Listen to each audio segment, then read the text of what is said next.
الحمد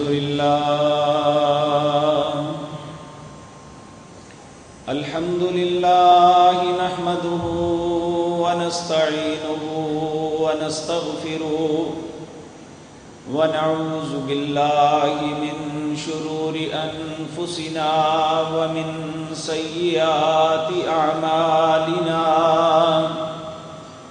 من يهده الله فلا مضل له ومن يضلل فلا هادي له وأشهد أن لا إله إلا الله وحده لا شريك له وأشهد أن محمدا عبده ورسوله أما بعد فإن خير الحديث كتاب الله وخير الهدي هدي محمد صلى الله عليه وسلم وشر الأمور محدثاتها وكل محدثة بدعة وكل بدعة ضلالة وكل ضلالة في النار رب اشرح لي صدري ويسر لي أمري واحلل عقدة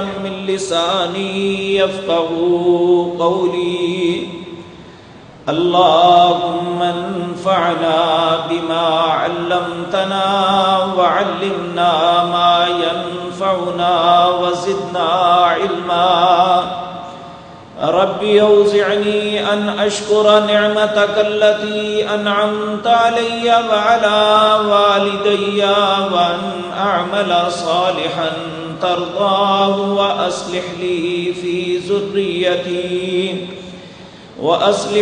في ذريتي إني تبت إليك وإني من المسلمين أعوذ بالله السميع العليم من الشيطان الرجيم بسم الله الرحمن الرحيم يا أيها الذين آمنوا أنفقوا من طيبات ما كسبتم ومما أخرجنا لكم من الأرض ولا تيمموا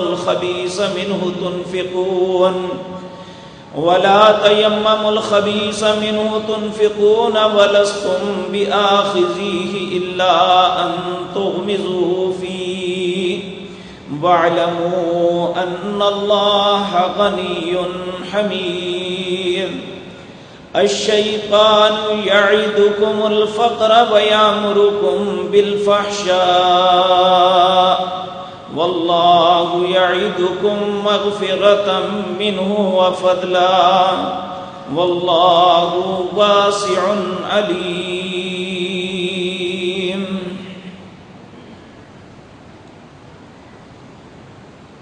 حضرات محترم، پہلے بھی یہ بات بارہا مرتبہ آپ سن چکے ہیں کہ اسلام کی اساس اور بنیاد 5 چیزوں پہ ہے،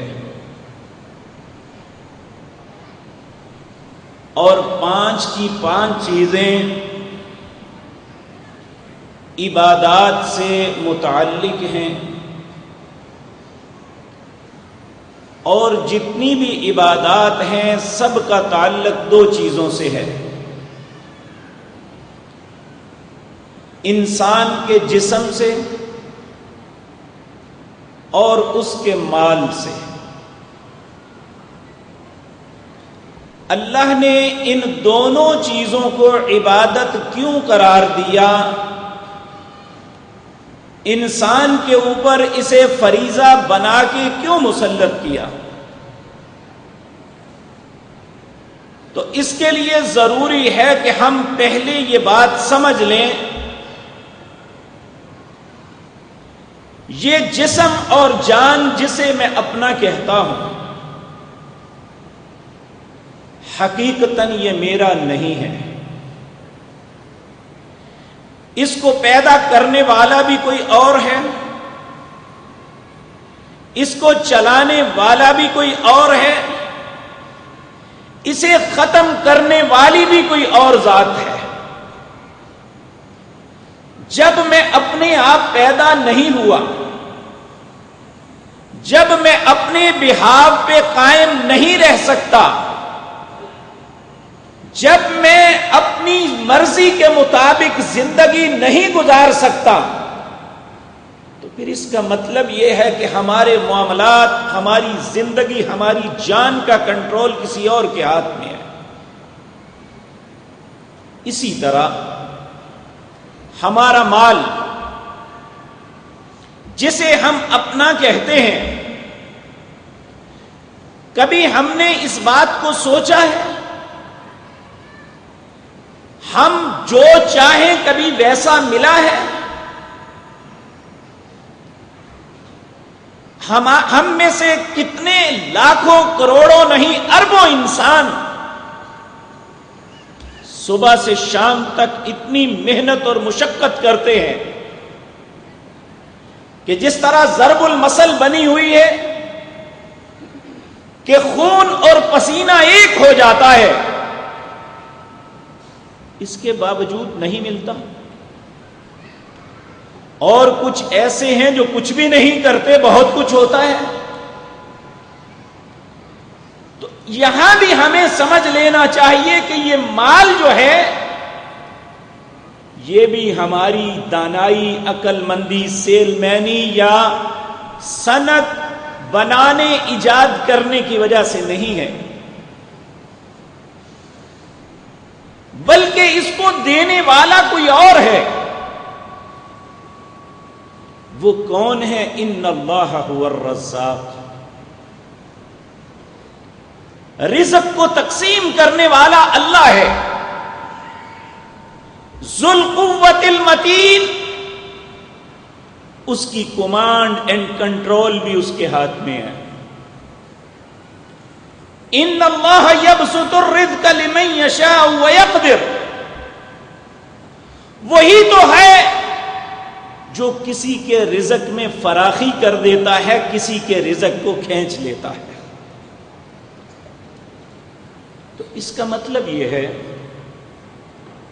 یہ رزق بھی ہمارا اپنا نہیں ہے جسے ہم اپنا کہتے ہیں، اس کی کمانڈ اینڈ کنٹرول بھی کسی اور کے ہاتھ میں ہے۔ جس کے ہاتھ میں جان اور مال کا کنٹرول ہے، وہ ہمارے جسمانی اور مالی اعتبار سے ہمیں کچھ پابند کرتا ہے، تاکہ ہم میں سے ہر انسان کو یہ احساس رہے کہ یہ میرا نہیں ہے، جس کا ہے اس کی پابندی کرنی مجھ پہ لازم ہے۔ اور جب انسان پابندی کرتا ہے تو اللہ مالک فرماتے ہیں لئن شکرتم لأزیدنکم، لئن شکرتم لأزیدنکم، یہ میرے حکم کو ماننا میرا شکر ہے، میری دی ہوئی جان کو میرے حکم کے مطابق چلانا میرا شکر ہے، اور جو میرا شکر کرے گا میں اسے اور دوں گا۔ وَلَئِن كَفَرْتُمْ، جو میری ان دونوں چیزوں کو میرے حکم کے مطابق نہیں چلائے گا، میرے حکم کے مطابق اس پہ عمل نہیں کرے گا، وَلَئِن كَفَرْتُمْ، وہ میرا انکار کرنے والا ہے۔ تو جو انکار کرے گا ان عذابی لشدید، پھر اس کے لیے میری سخت عذاب ہوگا، العیاذ باللہ۔ اس لیے یہ بات یاد رکھیں، نماز ایک بدنی عبادت ہے، روزہ ایک بدنی عبادت ہے، یہ ہمیں احساس دلانے کے لیے ہے کہ جو تیرے بدن کا مالک ہے اس کے حکم کی تعمیل تم پہ فرض ہے۔ اسی طرح زکوٰۃ یہ ہماری مالی عبادت ہے، حج اور عمرہ یہ مالی اور بدنی دونوں عبادتیں ہیں۔ یہ اس لیے مشروع فرمائی کہ دونوں کے معاملے میں انسان بے اعتدالی کا شکار نہ ہو جائے کہ یہ میرا ہے، میں جیسے چاہوں کروں. یعنی انسان کے معاملات کو، اس کے ذہن کو کنٹرول کرنے کے لیے اللہ نے یہ فرض کیا ہے، اور ہمارا یہ کرنا اللہ پہ کوئی احسان نہیں ہے. وہ اپنے ہی دیے ہوئے میں سے مانگ رہا ہے، اپنے ہی دیے ہوئے کو کہہ رہا ہے کہ اسے اس طرح استعمال کرو. اگر ہم ویسا کر لیں گے تو ہمیں اس کا فائدہ دنیا میں ملے گا، آخرت میں بھی. اب یہ بات مد نظر رکھتے ہوئے کیوں آج جو میں گزارشات کرنی ہے، اس میں اکثر ہمارے دلوں میں ایک وہم ہے. وہم کیا ہے؟ کہ یہ مختلف باتیں گھڑی گئی ہیں ہمارے مال کو بٹورنے کے لیے. پہلی بات یہ کہ ہم یہ سمجھے کہ یہ ہمارا نہیں، اس کو دینے والا کوئی اور ہے، اور جب وہ چاہے وہ واپس بھی لے سکتا ہے. واپس کب لیتا ہے؟ سورۃ فجر کے اندر اللہ فرماتے ہیں وَأَمَّا إِذَا مَبْتَلَاهُ فَقَدَرَ عَلَيْهِ رِزْقَهُ فَيَقُولُ رَبِّي أَهَانَنِ. جب میں کسی کے رزق کو تنگ کرتا ہوں، اس کے رزق کو کھینچتا ہوں، اس کی مقدار کے مطابق کرتا ہوں، اس کی ضرورت کے تحت دیتا ہوں، تو یہ کہتا ہے میرے رب نے میری توہین کر دی. اللہ کہتے ہیں کلا، تیرے رب نے تیری توہین نہیں کی، بلکہ بلا تکرمون الیتیم، تو نے یتیم کی عزت نہیں کی. ولا تحاضون علی طعام المسکین، معاشرے کے وہ پسے ہوئے لوگ جنہیں مسکین کہا جاتا ہے، تو نے ان کو کھانا نہیں کھلایا. اس لیے میں رب جس نے تمہیں رزق دیا تھا، میں نہیں سمجھتا تیرے پاس رہنا چاہیے.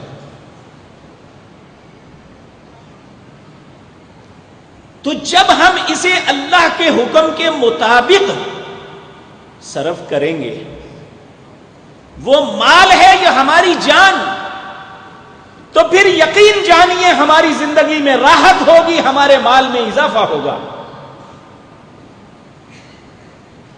اور اللہ کوئی ہم سے ہماری چیز نہیں مانگ رہا، بلکہ وہ کہتا ہے یا ایھا الذین آمنوا انفقوا من طیبات ما رزقناکم.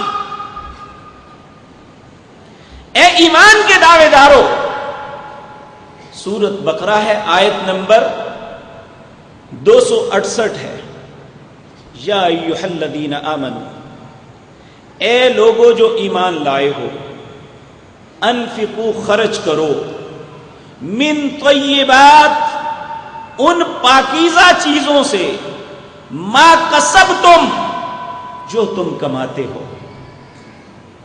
ایک مقام پہ آتا ہے یا ایھا الذین آمنوا انفقوا مما رزقناکم، اے لوگو اس میں سے خرچ کرو جو میں نے رزق تمہیں دیا ہے. تو اللہ ہم سے نہیں کچھ مانگتا، ہم نے اپنا کچھ نہیں دینا، اس کے دیے ہوئے میں سے دینا ہے.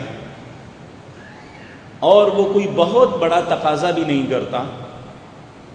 وہ کہتا ہے 40 دیے ہیں، 39 اپنے پاس رکھو، 1 دے دو. اور یہ دینا کس کو ہے؟ اپنے معاشرے کے ان لوگوں کو جو کمزور ہیں مالی اعتبار سے.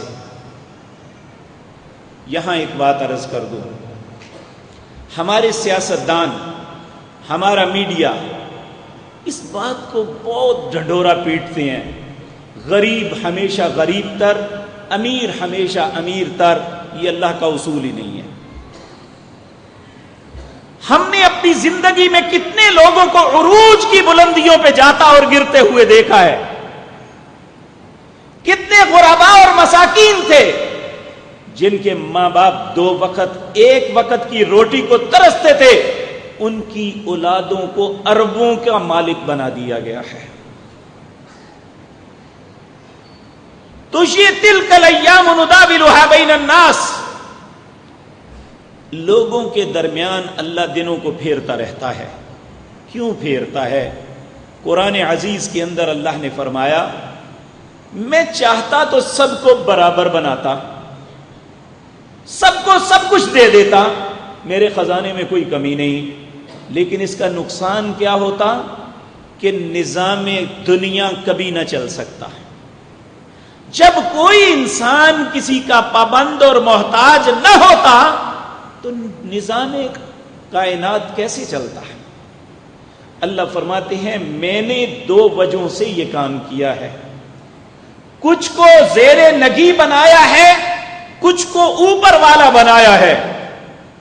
اس لیے بنایا کہ تاکہ یہ نظام زندگی چل سکے، اور جسے میں نے دیا ہے اسے پابند کیا ہے کہ ان کو مال نہ ہونے کی وجہ سے حقیر نہ سمجھنا، بلکہ تمہارے مال کے اندر میں نے ان کا حق بھی رکھا ہوا ہے. اب یہ دیکھیں، اگر اس پروسیس پہ غور کریں جو اللہ مالک نے ہمارے اوپر ہمیں عطا کیا ہوا ہے، تو اس میں فائدہ ہمارا ہے، نقصان نہیں ہے. کیوں نقصان نہیں ہے؟ آپ کہیں گے کہ دیکھیں جی اگر میں اپنے مال میں سے کچھ حصہ نکال کے لوگوں کو بانٹ دوں تو نقصان تو میرا ہو گیا. اللہ کہتے ہیں میں سمجھاتا ہوں. دیکھیں نا، بعض اوقات حساب کا کوئی کلیہ سمجھ میں نہیں آتا تو بندہ کہتا ہے یہ کیسے ہو سکتا ہے، تو ٹیچر کہتا ہے میں سمجھاتا ہوں، تو ہمارا مالک بھی ہمیں کہتا ہوں یہ میں سمجھاتا ہوں. مثل الذین ينفقون اموالهم فی سبیل اللہ کمثل حبۃ انبتت 7 سنابل فی کل سنبلۃ 100 حبۃ واللہ یرزق من یشاء بغیر حساب. مثال اس بندے کی جو اللہ کے راستے میں خرچ کرتا ہے. اللہ کہتا ہے کسی کاشتکار، کسی ذمہ دار نہیں، تو مشاہدہ خود کر لو کہ میں کیسے کرتا ہوں. کمثل حبہ، ایک دانے کی طرح ہے. انبتت 7 سنابل، وہ دانہ جب بویا جاتا ہے زمین کے اندر اسے دھنسا دیا جاتا ہے، زمین پہ پھینک کے ہل چلایا جاتا ہے، پانی ڈالا جاتا ہے، وہ دانہ پھٹ جاتا ہے. بظاہر اس کی زندگی کے آثار نہیں ہیں، لیکن اللہ کہتے ہیں ان اللہ فالق الحب والنوا، اللہ وہ ذات پاک ہے جو اس دانے کو پھاڑ کے اس میں سے پودا نکالتی ہے. اور وہ کمزور سا پودا زمین کی سختی کو پھاڑ کے باہر نکلتا ہے، پھر اس کی ڈیولپمنٹ ہوتی ہے، وہ انسان کی طرح بڑھتا ہے. جب وہ جوان ہوتا ہے تو پھر اس پہ بالیاں لگتی ہیں، ہر بالی پہ 100 دانہ ہوتا ہے. کہا جس طرح کسان ایک دانہ بوتا ہے اس پہ پودا نکلتا ہے، 7 بالیاں نکلتی ہیں، ہر بالی پہ 100 دانہ ہوتا ہے. اور اس طرح ایک دانے کی وجہ سے میں 700 دانے اگر عطا کر سکتا ہوں تو میرے رستے میں خرچ کرو، میں اسی طرح تمہارے مال کو بڑھا دوں گا. اب یہ ایسی بات نہیں ہے جو کسی انسان کی عقل میں نہ آئے. ہم پریکٹیکلی دنیا کے اندر یہ سب کچھ دیکھتے ہیں. تو جو مالک ایک دانے سے بڑھا کے 700 دانے کر سکتا ہے، ایک کاشتکار کی پوری فیملی اس سے پل سکتی ہے، بلکہ وہ بہت سی نفع حاصل کر سکتا ہے. تو اگر ہم اللہ کے راستے میں 1 درم یا دینار، 1 روپیہ پیسہ خرچ کریں گے تو ہمارے ساتھ یہ کیوں نہیں ہو سکتا؟ تو پہلی بات تو سمجھنے والی یہ ہے کہ اللہ کے راستے میں خرچ کرنے سے کم نہیں ہوتا ہے. اور نبی کریم صلی اللہ علیہ وسلم نے فرمایا اللہ کے کچھ فرشتے صبح اور شام آتے ہیں اور وہ دنیا کے لوگوں کے سامنے اعلان کرتے ہیں اور اللہ سے دعا مانگتے ہیں، اے اللہ جن کو تو نے مال دیا ہے، اگر وہ خرچ کرے تو ان کے مال اور زیادہ کر دے، فرشتے ان کے لیے دعا کرتے ہیں۔ اور جو اپنا مال غربا سے روک لیتے ہیں، اللہ ان کے مال ان پہ روک دے۔ تو یہ بات سمجھ لیں کہ یہ ہم پہ کوئی بگار نہیں ہے۔ نبی کریم صلی اللہ علیہ وسلم نے قیامت کی 15 نشانیاں بتائیں، ان میں ایک نشانی یہ ہے کہ قرب قیامت لوگ اللہ کے رستے میں خرچ کرنا، جسے زکوٰۃ کا فریضہ کہتے ہیں، اسے اپنے لیے بگار سمجھیں گے، تاوان تصور کریں گے، وہ کہیں گے ہم پہ بوجھ ڈال دیا گیا ہے۔ حالانکہ انسان کو خوش دلی سے خرچ کرنا چاہیے۔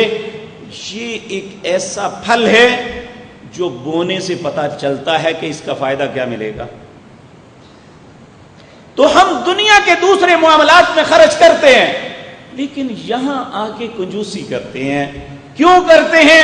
اس کی وجہ اللہ بیان کرتے ہیں۔ اللہ فرماتے ہیں یا ایھا الذین آمنوا انفقوا من طیبات ما رزقناکم انفقوا من طیبات ما کسبتم، اے لوگو جو ایمان لائے ہو خرچ کرو جو تمہیں پاکیزہ روزیاں دی ہیں جو تم کماتے ہو۔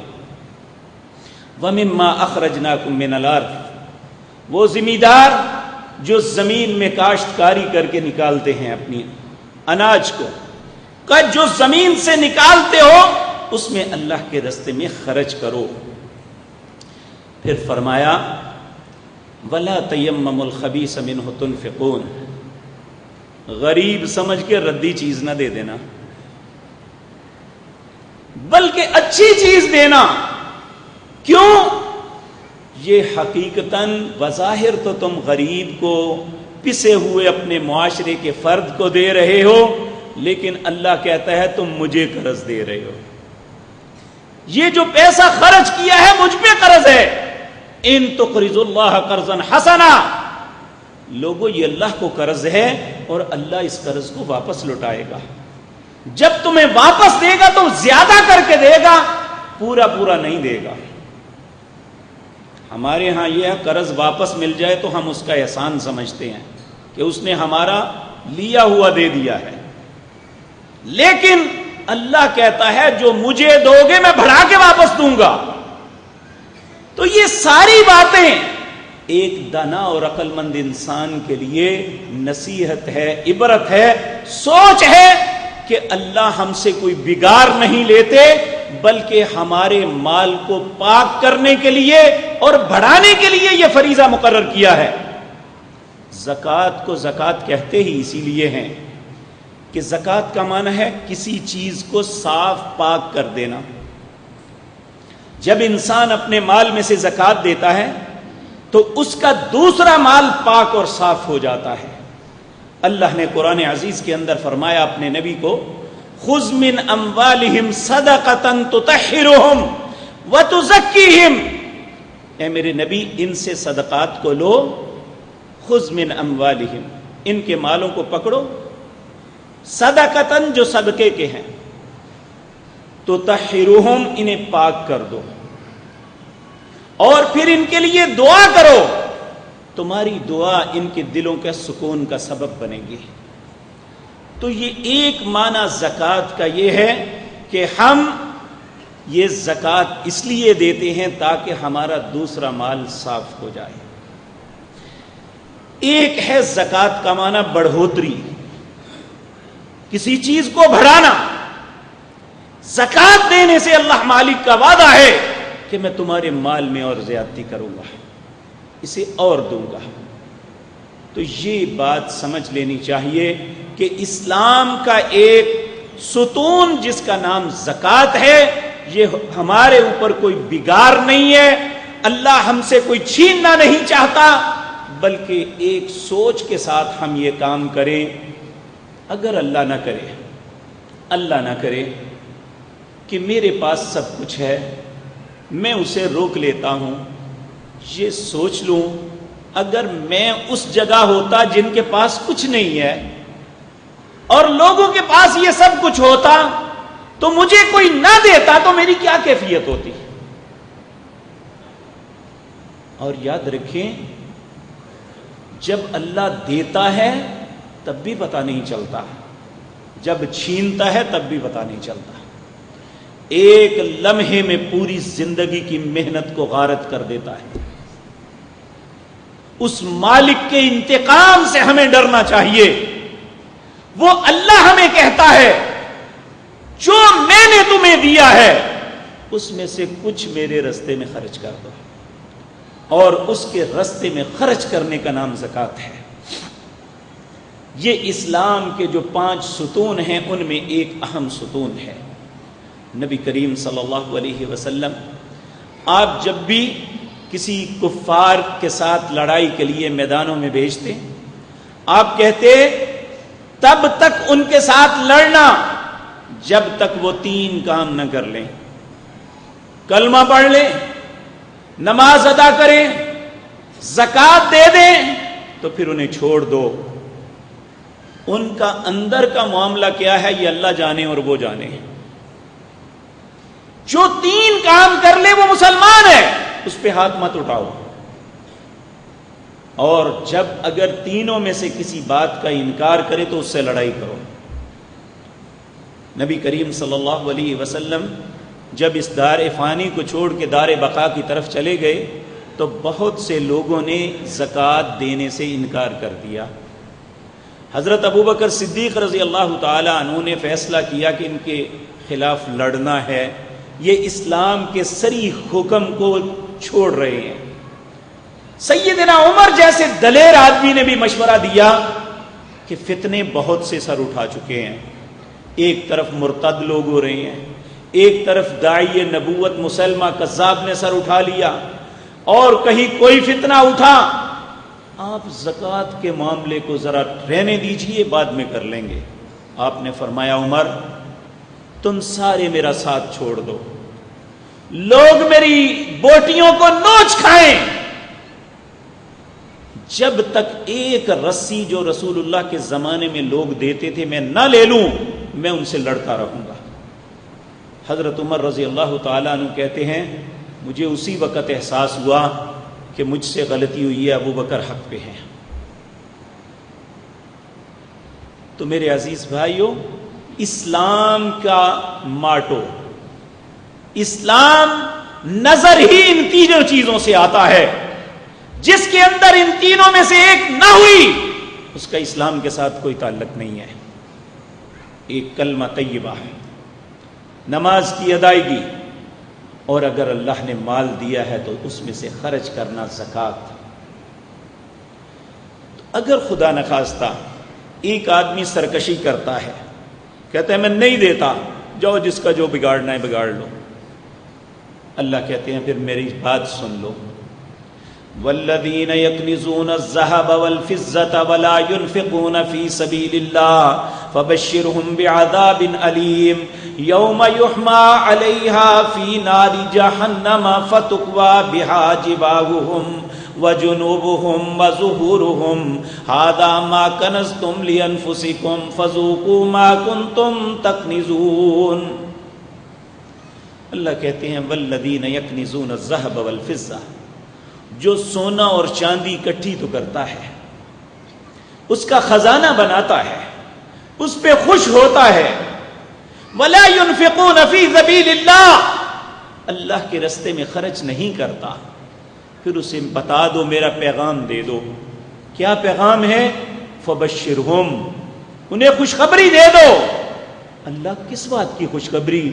کہا عذاب علیم، دردناک عذاب کی خبر دے دو کہ میں نے مال دیا، میرے ساتھ مذاق کرتا ہے، اب میرا مذاق اس کے ساتھ یہ ہے، فبشرہم، خوشخبری سن لو، عذاب علیم، دردناک عذاب کی، العیاذ باللہ.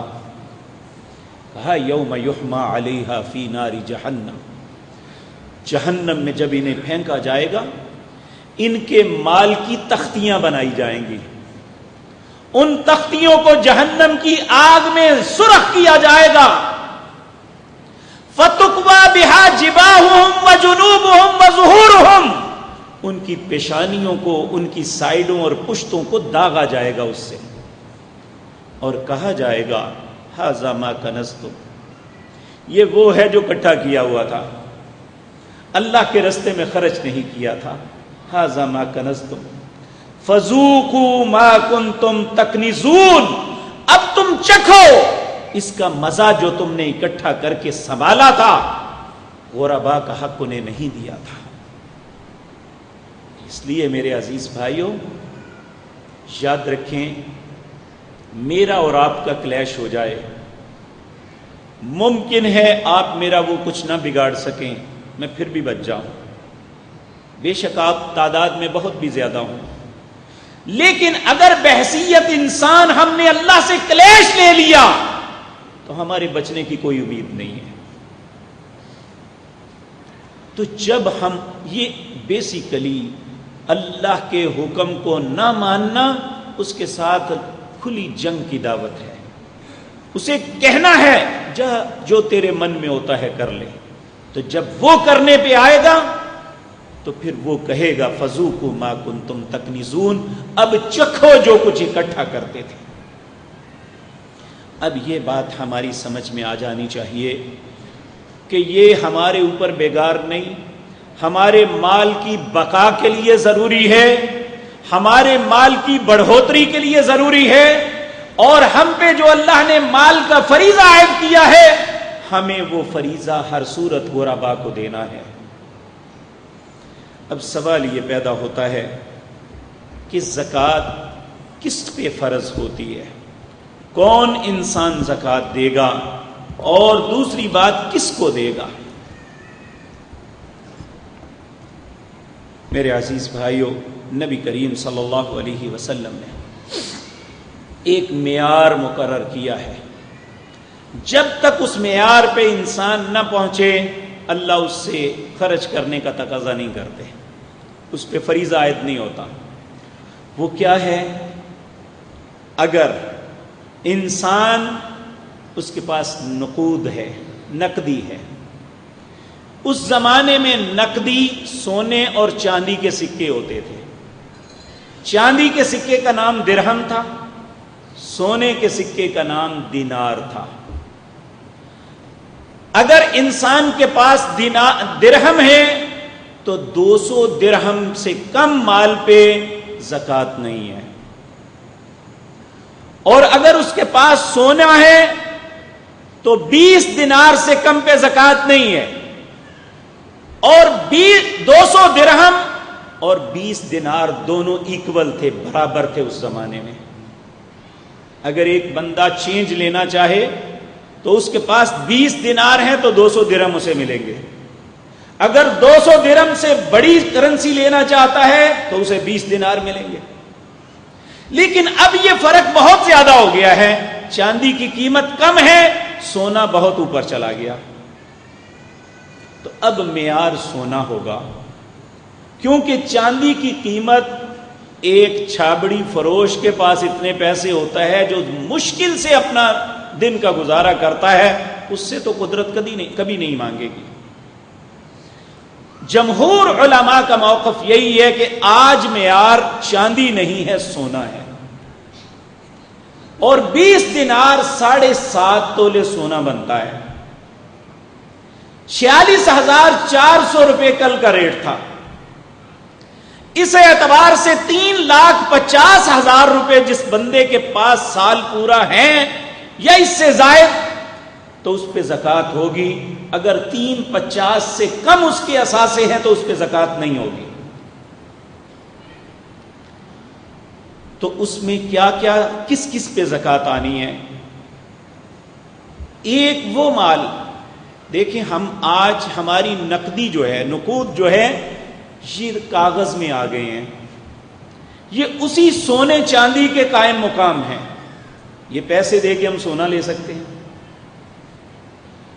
اور ہمارے پاس جو اثاثے ہیں نقود کی صورت میں، وہ ہمارے گھروں میں ہماری بیٹیوں، بہنوں، عورتوں، ماؤں کے پاس جو زیورات ہیں جن کی کفالت آپ کر رہے ہیں، ان زیورات پہ زکوٰۃ ہے. اور ایک وہ خام اور راب مال جو آپ کی دکانوں یا کارخانوں میں پڑا ہوا ہے، اس کے اوپر زکات ہے. مشینری کے اوپر زکات نہیں ہے, بلڈنگ کے اوپر زکات نہیں ہے, گاڑی کے اوپر زکات نہیں ہے, چاہے آپ کے پاس 2 3 4 بھی ہیں. ہاں, اگر آپ کی گاڑی کمرشل ہے, رینٹ پہ چلتی ہے, تو اس کے رینٹ پہ زکات ہوگی, اصل قیمت پہ نہیں ہوگی. تو یہ ان لوگوں کے لیے ہے جو تجارت کرتے ہیں یا صنعت. کچھ لوگ کاشتکاری کرتے ہیں, ان کے لیے 2 معیار ہیں. ان کے پاس 20 من غلہ ہوگا تو اس پہ زکات ہوگی, اگر 20 من سے کم ہے تو اس پہ زکات نہیں ہوگی. اس زکات کو عشر کہتے ہیں. اس میں بھی 2 صورتیں ہیں. اگر ان کے جنس کو بونے میں اور اس پہ ساری محنت میں پانی آسمان سے, بارانی زمین جسے کہتے ہیں, آسمانی پانی لگتا ہے یا قدرتی چشموں سے پانی آ کے لگتا ہے, تو اس کی زکات 10 من میں سے 1 من ہوگی. اور جو لوگ زمین سے پانی نکال کے خود پیسہ خرچ کر کے پانی لگاتے ہیں, ان کی 20 من میں سے 1 من ہوگی. اسی طرح میرے عزیز بھائیوں, پہلے یہ شہری زندگی میں اس کا تصور نہیں تھا, جانوروں کا پالنا. لیکن اب بہت سے صنعت کاروں نے ٹیکسز سے بچنے کے لیے یا ایک منافع بخش اور نقد کاروبار سمجھتے ہوئے ڈیری فارم بنائے ہوئے ہیں. جس بندے کے پاس 30 بھینسیں یا گائیں ہیں, یا اس نے قربانی کے 30 جانور رکھے ہوئے ہیں, تو اس پہ 1 سال کا جانور جو ہے, 1 سال کا بچڑا, اس پہ زکات ہوگی. اگر ایک شخص کے پاس 5 اونٹ ہیں تو اس کے اوپر 1 بکری زکات ہوگی.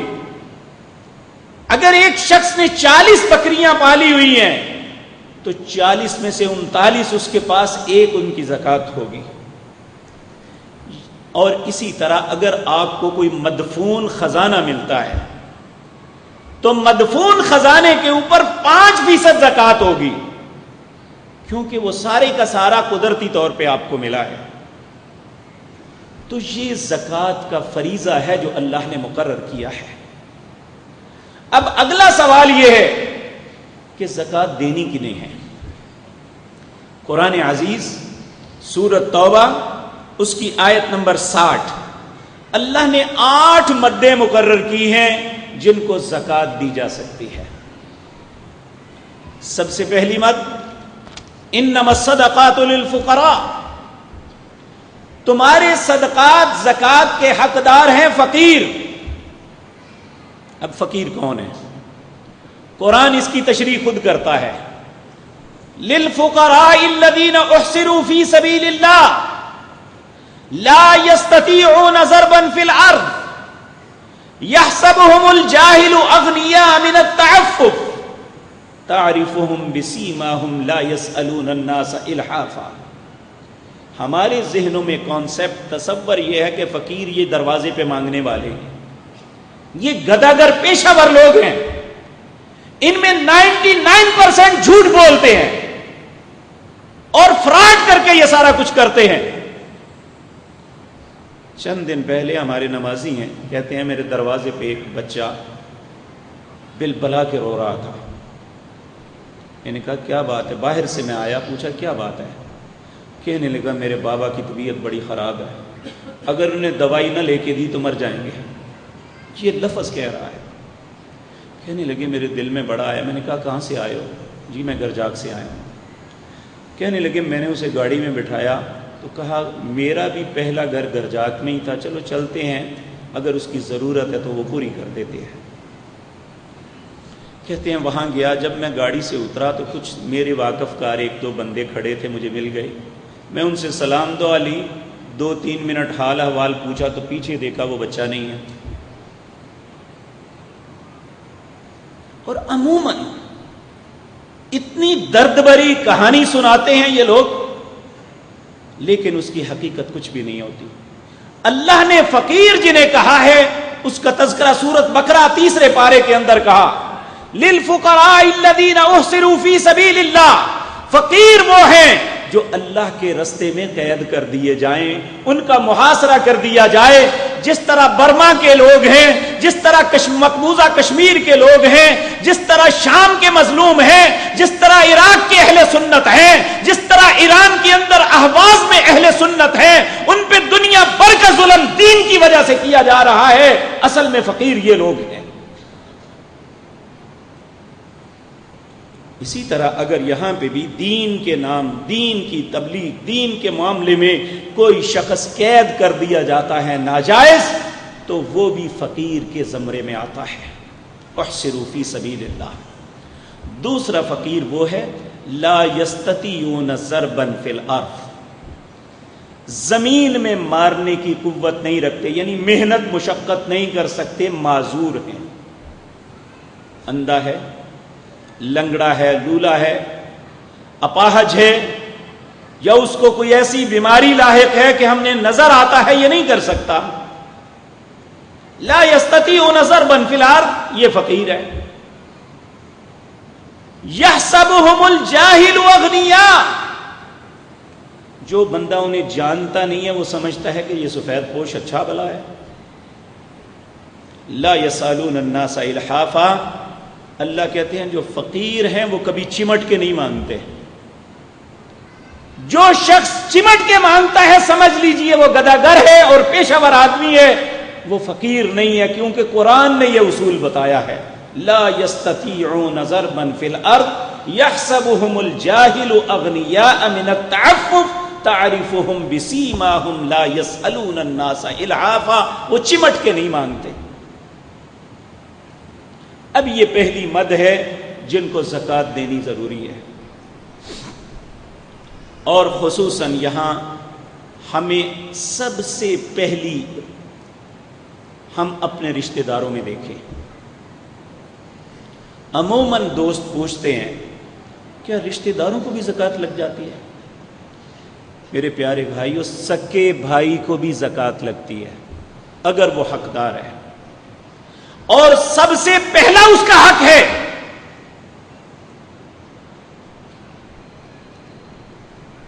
اور ہم بعض اوقات ہمارے بعض لوگ زندگی میں پس جاتے ہیں لیکن اپنے کسی عزیز سے نہیں مانگتے، اگر لے لی تو پھر یہ میری خیر نہیں، زندگی بھر مجھے تانا دیتا رہے گا۔ تو اللہ رب العزت نے کہا قول معروف ومغفرۃ خیر من صدقۃ یتبعها اذى، جس صدقے کو دے کے ایذا دینی ہے، اذیت پہنچانی ہے، اس سے بہتر ہے اسے کہو معاف کر نہ دو، ایسے صدقے کی ضرورت نہیں ہے اللہ کو۔ تو سب سے پہلے اپنے رشتہ داروں میں فقیر دیکھیں۔ دوسرا جس پہ زکوٰۃ جسے دی جا سکتی ہے وہ میں مسکین۔ ہم مسکین کی ڈیفینیشن یہ کرتے ہیں جس کی ماں مر گئی ہو، یہ غلط ہے۔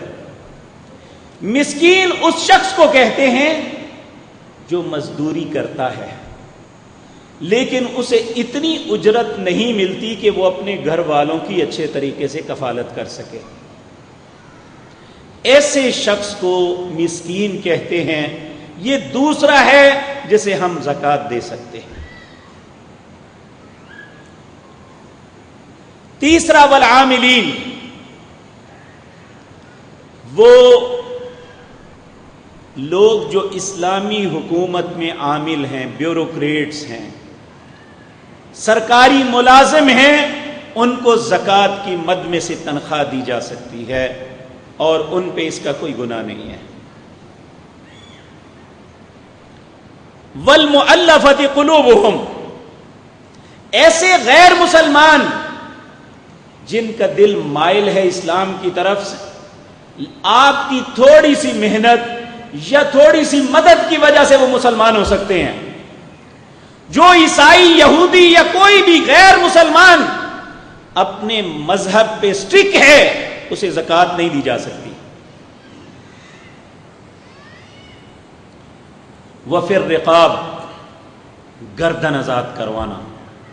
اس زمانے میں تو غلام اور لونڈی کا کانسیپٹ تھا، آج کے دور میں یہ ہے کہ ایک شخص بے گناہ اس پہ پرچہ کروا دیا جاتا ہے. وہ بے گناہ ہونے کے باوجود قید میں ہے. اگر ہم اس پہ پیسہ زکوٰۃ کا انویسٹ کر کے اس کی جان چھڑا سکتے ہیں تو زکوٰۃ کی مد میں کر سکتے ہیں. والغارمین اس کے دو معنی ہیں. ایک مقروض. مقروض کے معاملے میں وضاحت عرض کروں گا. وہ مقروض نہیں جس نے سود پہ قرضہ لیا ہوا ہے، وہ مقروض جو اپنی مجبوری کی وجہ سے مقروض ہو گیا، اس کا قرضہ زکوٰۃ سے اتارا جا سکتا ہے. اور ایک غارمین کا معنی ہے چٹی پڑ جانا. آپ کو کسی مجلس میں منصف بنا دیا گیا یا آپ کو گواہ بنا کے پیش کیا گیا. آپ اس شخص کے لیے کہتے ہیں کہ یہ شخص میں اس کی ضمانت دیتا ہوں، اگر یہ پیسے نہیں دے گا تو میں دے دوں گا. اب وہ بے شرم آدمی نہیں دیتا تو اللہ نے کہا ہے کہ اے مسلمان، تو نے وعدہ کیا ہے تیری مدد میں یہ کرتا ہوں، مالدار ہونے کے باوجود اپنے مال سے نہیں دینا چاہتا تو کوئی بات نہیں، لوگوں سے زکوٰۃ لے کے وعدہ پورا کر دے.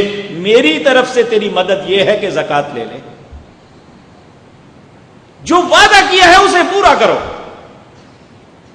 تو اگر کسی کو ایسی چٹی پڑ جائے تو وہ اپنی زکوٰۃ میں سے لوگوں سے زکوٰۃ لے کے اس چٹی کو ادا کر سکتا ہے.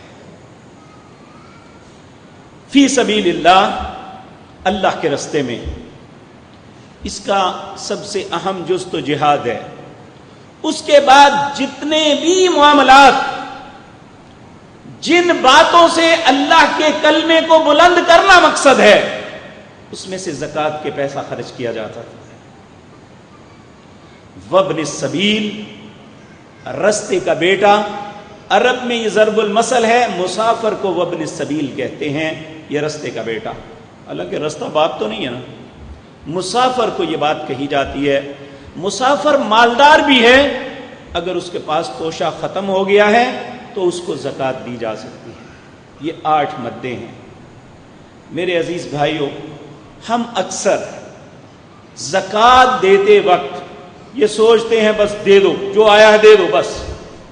نبی صلی اللہ علیہ وسلم کے پاس ایک شخص آیا، آ کے کہا یا رسول اللہ مجھے کچھ عطا کیجئے.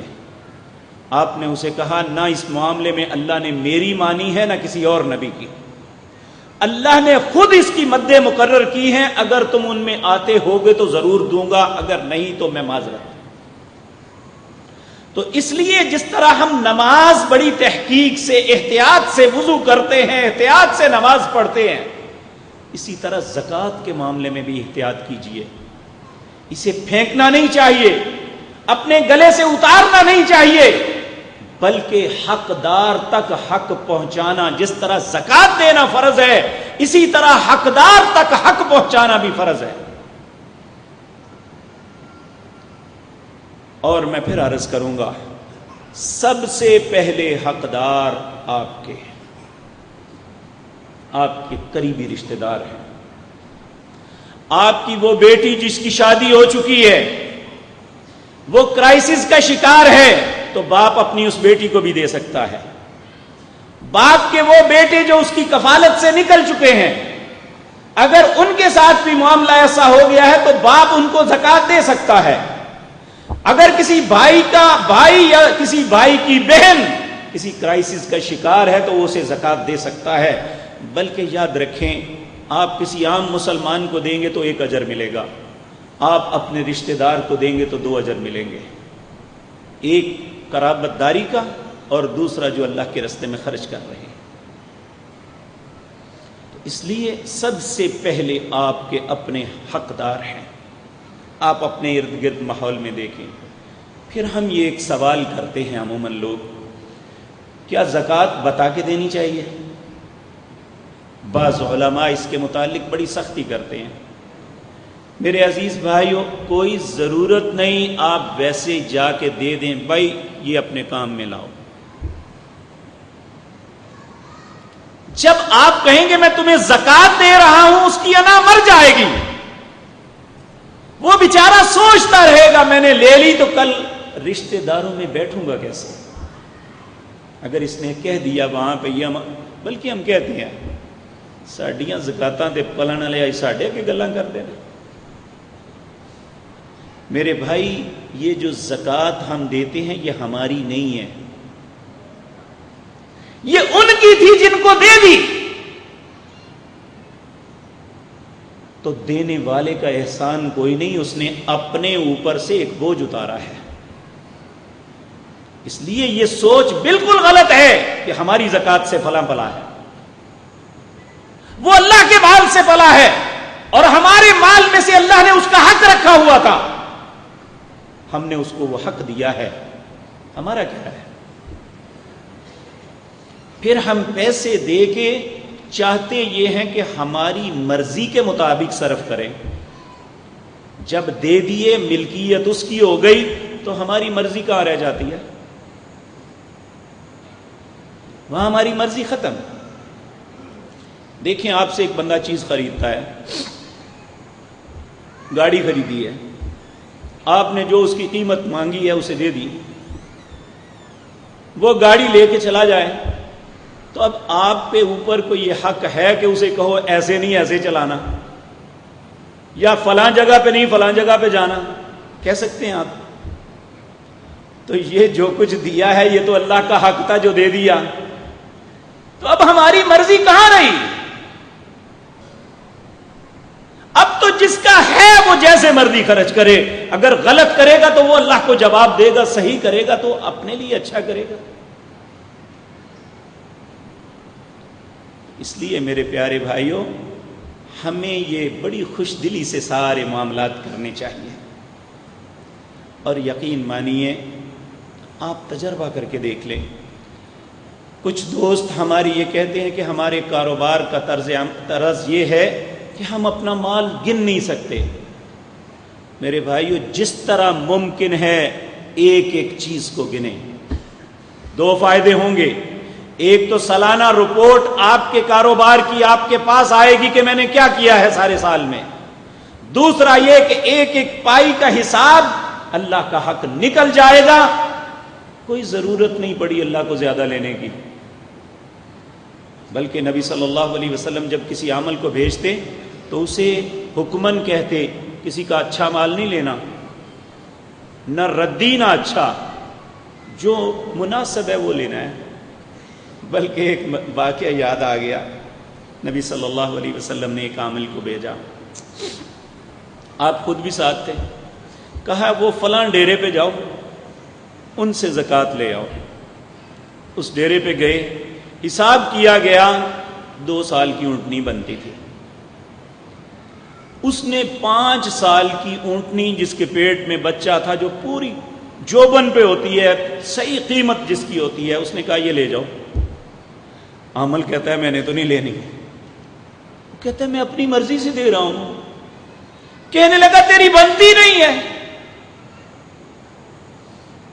یعنی اللہ نے اسسمنٹ جو ہے اس کے لیے انسپیکٹر اپنے مقرر نہیں کیے کہ تم اسسمنٹ کرو جا کے، بلکہ اسسمنٹ کی جو ہے اجازت اس کو دی ہے جو دینے والا ہے. اب دینے والا اور لینے والے کیسے اللہ کے وہ بندے تھے. اللہ صحابہ کی قبروں کو نور سے بھر دے. کتنے مطہر، کتنے پاکیزہ لوگ تھے. دینے والا کہتا ہے کہ میں اپنی مرضی سے دے رہا ہوں، لے جاؤ. لینے والا کہتا ہے میں نہیں لوں گا، تیرا حق نہیں اتنا بنتا. اب یہ تکرار اتنا بڑا تو وہ کہنے لگا اچھا میں نہیں لے سکتا، فلاں مقام پہ نبی کریم صلی اللہ علیہ وسلم ہے، میرے ساتھ چلو ان سے بات کر لو، مجھے نہیں ضرورت لینے کی. اب وہ اونٹنی پکڑی اور وہ جا کے نبی صلی اللہ علیہ وسلم کو کہنے لگا یا رسول اللہ کہ دیکھیں میں اپنی مرضی سے اسے دے رہا ہوں، یہ کہتا ہے میں نے لینی نہیں ہے. تو وہ کہتا ہے یا رسول اللہ اس کی بنتی نہیں ہے، کیوں لوں؟ آپ نے فرمایا اس نے جو کیا ہے درست کیا ہے، تجھ سے نہیں لی، درست کیا ہے، لیکن اگر تو اپنی مرضی سے دینا چاہتا ہے تو ٹھیک ہے، یہ دے دو. آپ دیکھیں یہ ہمارے نبی نے اپنی بیوروکریٹس، اپنی سرکاری ملازمین جو ہیں ان کا یہ ذہن بنایا تھا، اتنے پاکیزہ اور مطہر تھے کہ وہ اسیسمنٹ زیادہ کر کے رشوت لینے کا ارادہ نہیں رکھتے تھے، بلکہ اگر وہ زیادہ دے رہا ہے تو کہتے ہیں نہیں لینا۔ بیسیکلی اسلام یہ ہے، اس کی یہ خوبصورتی اور حسن ہے کہ اس میں خیر خواہی ہے ہر طرف۔ تو اللہ رب العزت ہمیں بھی اچھا مسلمان بنائے۔ یہاں ایک بات ذہن میں رکھیں، عموماً ہم میں ایسے اکثر لوگ یہ سوچ کے پیسہ خرچ کرتے ہیں کہ دیکھیں پیسہ تو صحیح نہیں ہے، چلو خرچ کریں گے تو یہ دوسرا بھی دھل جائے گا۔ یاد رکھیں نبی کریم صلی اللہ علیہ وسلم نے فرمایا ان اللہ طیب لا يقبل الا الطیب، اللہ پاک ہے، پاک کے علاوہ کسی چیز کو قبول نہیں کرتا۔ تو اگر خدا نخواستہ کوئی شخص ایسے رزق سے خرچ کرتا ہے جو حلال نہیں ہے، تو نبی صلی اللہ علیہ وسلم نے فرمایا اللہ اس کا مال بھی لے لیتے ہیں، اس کا بدلہ بھی اسے نہیں ملے گا اور اس کا وبال بھی اس سے نہیں ٹلے گا۔ پیسے بھی گئے، وبال بھی نہ ٹلا اور بدلہ بھی نہ ملا۔ یہ رزق حرام کی مثال ہے۔ اس لیے اللہ کو صرف اور صرف طیب اور پاکیزہ چاہیے۔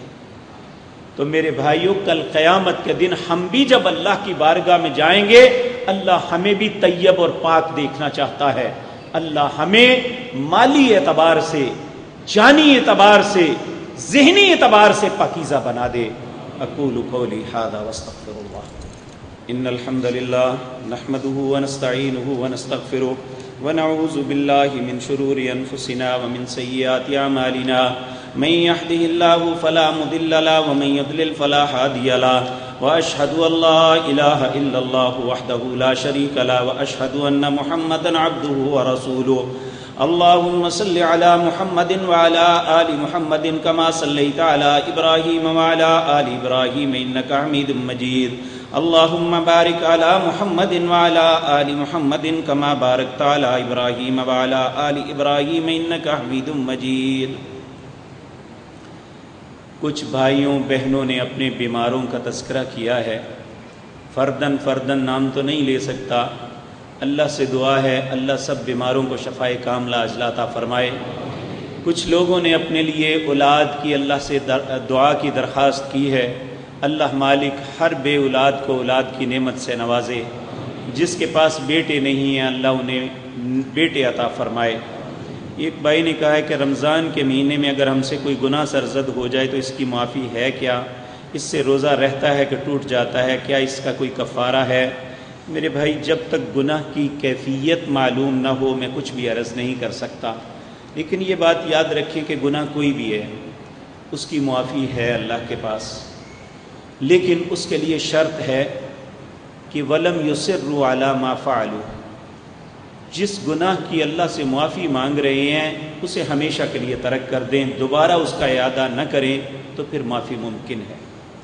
لیکن رمضان روزے کی حالت میں کون سا گناہ ہوا ہے، اس کا کفارہ کیا ہو سکتا ہے، یہ جب تک اس کی کیفیت کا علم نہ ہو تو اس وقت تک میں کچھ عرض نہیں کر سکتا۔ نبی صلی اللہ علیہ وسلم کے پاس ایک شخص آیا، اس نے کہا میں جل گیا۔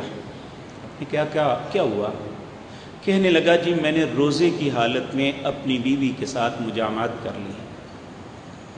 آپ نے فرمایا جاؤ ایک غلام آزاد کر دو۔ کہنے لگا تو میرے پاس تو نہیں ہے اتنے پیسے کہ میں غلام آزاد کروں۔ پھر آپ نے کہا 2 مہینوں کے پے در پے روزے رکھو۔ کہنے لگا یا رسول اللہ 1 مہینہ صبر ہو نہ سکا، 2 مہینے کیسے رکھوں گا؟ آپ نے فرمایا کچھ 60 مسکینوں کو کھانا کھلا دو۔ کہنے لگا جی غریب آدمیوں کہاں سے کھلاؤں گا؟ اب نے فرمایا بیٹھ جاؤ۔ تھوڑی دیر بعد ایک ٹوکرا کھجوروں کا کہیں سے آیا صدقہ۔ آپ نے فرمایا وہ بندہ کہاں ہے جس نے یہ بات کہی تھی؟ کھڑا ہو گیا، کہنے لگا یا رسول اللہ میں ہوں۔ آپ نے فرمایا اسے اٹھاؤ جا کے غریبوں میں بانٹ دو۔ کہنے لگا یا رسول اللہ مدینے کے ان 2 پہاڑوں میں مجھ سے غریب کون ہے؟ آپ ہنس پڑے۔ کہ آپ کی داڑھ مبارک ظاہر ہو گئی، آپ نے فرمایا جب اپنے گھر لے جاؤ اور کھاؤ۔ جب انسان کو احساس ہو جائے کہ میں غلط کیا ہے اور غلط ہوں اور اللہ سے معافی مانگنی ہے مجھے، پھر اللہ معاف کر دیتے ہیں۔ تو اللہ ہمیں معافی مانگنے کی توفیق عطا فرما دے، اور معافی کے لیے شرط یہ ہے کہ وَلَمْ يُصِرُّوا عَلَىٰ مَا فَعَلُوا۔ کچھ بچوں نے اپنے لیے کہا ہے کہ ہم امتحان دے رہے ہیں، اس کے لیے دعا کریں اللہ سب کو امتحانات میں کامیاب کرے۔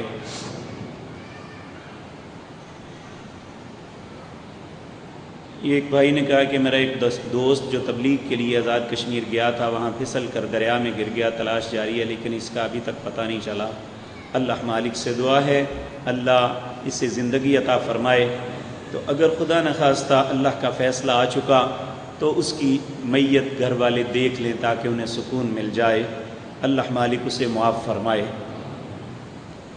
کچھ بھائیوں نے اپنی تنگ دستی کا تذکرہ کیا ہے، اللہ سے دعا کریں اللہ سب تنگ دستوں کی تنگ دستیوں کو دور فرما دے۔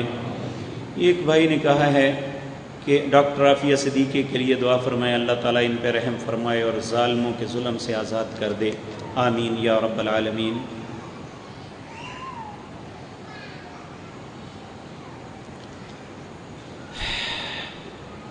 میرے عزیز بھائیوں، ایک بھائی نے پوچھا ہے نماز پڑھنے اور قائم کرنے میں کیا فرق ہے؟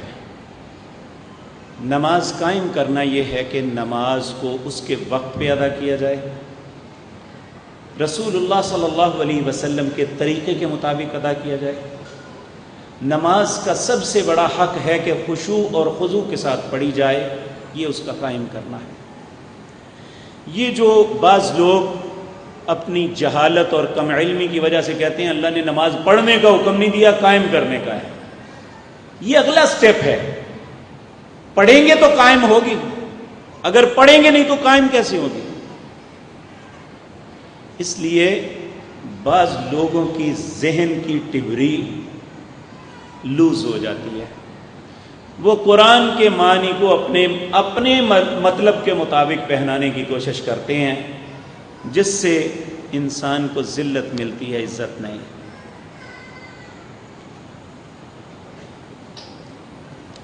یہ بعض فوت شدہ کے لیے انہوں نے کہا ہے کہ اللہ سے دعا کریں اللہ سب پہ رحم فرمائے۔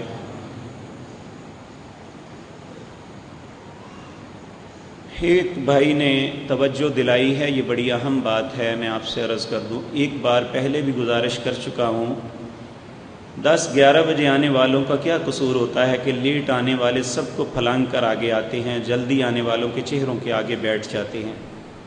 نبی صلی اللہ علیہ وسلم نے فرمایا دوران خطبہ، من تخطی رکاب الناس، جس نے لوگوں کی گردنوں کو پھلانگ کے آگے آنے کی کوشش کی، اتخذ جسرہ الی جہنم، وہ سمجھ لے اس نے اپنا ٹھکانہ جہنم بنا لیا، جہنم کی طرف پل بنا لیا۔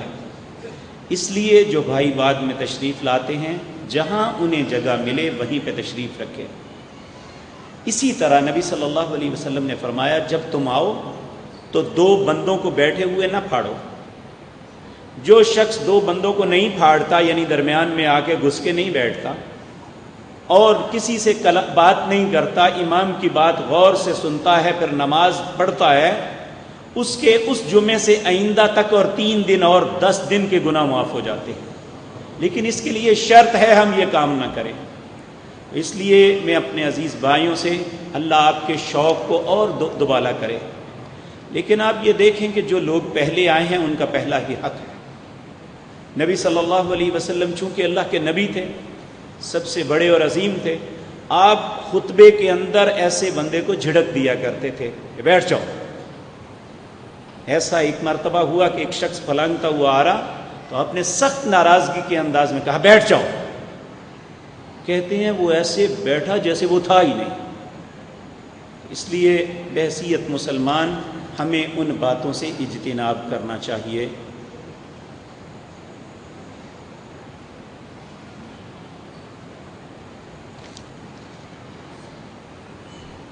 ایک بھائی نے پوچھا ہے کیا دادا کی جائیداد میں یتیم پوتے وارث نہیں ہیں؟ اللہ نے وارث نہیں بنایا، میں کیسے بنا دوں؟ اس کے لیے ایک رستہ اللہ نے رکھا ہے کہ جو شخص جس کا بیٹا فوت ہو گیا، اسے بھی نظر آ رہا ہے میرے پوتے یتیم ہیں، انہیں وراثت سے حق نہیں ملے گا، تو وہ 1/3 سے غیر وارث کو وصیت کر سکتا ہے، اپنی جائیداد کے 1/3 میں سے وصیت کر سکتا ہے۔ اور ہم نے وصیت کرنا کفر سمجھ لیا ہے، حالانکہ اسلام کے اندر وصیت کرنا لازم ہے کہ جو لوگ محروم ہو رہے ہیں ان کو وصیت کے ذریعے کچھ نہ کچھ دے دیا جائے۔ بیوہ بھابھی کی ذاتی جگہ پر قبضہ کیا ہوا ہے، کیا بیوہ کی چیزوں پر قبضہ کرنا دیوروں کا حق ہے؟ کسی کا حق نہیں ہے۔ ان الذین یاکلون اموال الیتامی ظلما انما یاکلون فی بطونہم نارا، جو یتیموں پہ بیواؤں پہ ظلم کرتا ہے ان کا مال کھاتا ہے، مال نہیں، وہ پیٹ میں جہنم بھر رہا ہے۔ تو میرے عزیز بھائیوں، زکوٰۃ کی مد میں آپ کے سامنے گزارشات کی۔ سب سے پہلے حقدار آپ کے عزیز و اقارب ہیں۔ اگر آپ کے معاملات وہاں پہ ختم ہو رہے ہیں تو کوئی بات نہیں ہے، تو اگر آپ کے مالوں میں سے کچھ حصے ہیں تو یہ اللہ کا گھر، اس کے ساتھ ادارہ، یہ بھی آپ کے مال کا مستحق ہے۔ یہاں پہ 650 طلباء تقریباً تعلیم حاصل کرتے ہیں، ان کی کفالت، ان کے اساتذہ کا خرچہ اور دوسرے معاملات یہ آپ ہمیشہ سے کرتے آ رہے ہیں، اور انشاءاللہ اب بھی آپ ہی کریں گے۔ اس لیے میری آپ سے التجا ہے، آپ خصوصی توجہ اس طرف بھی دیں۔ اللہ آپ کے مال اور عزت میں برکت عطا فرمائے۔ اللہم انصرنا ولا تنصر علینا واعزنا ولا تذلنا وزدنا ولا تنقصنا وارحمنا انت مولانا فانصرنا علی القوم الکافرین۔ سبحان ربک رب العزة عما یصفون وسلام علی المرسلین والحمد للہ رب العالمین۔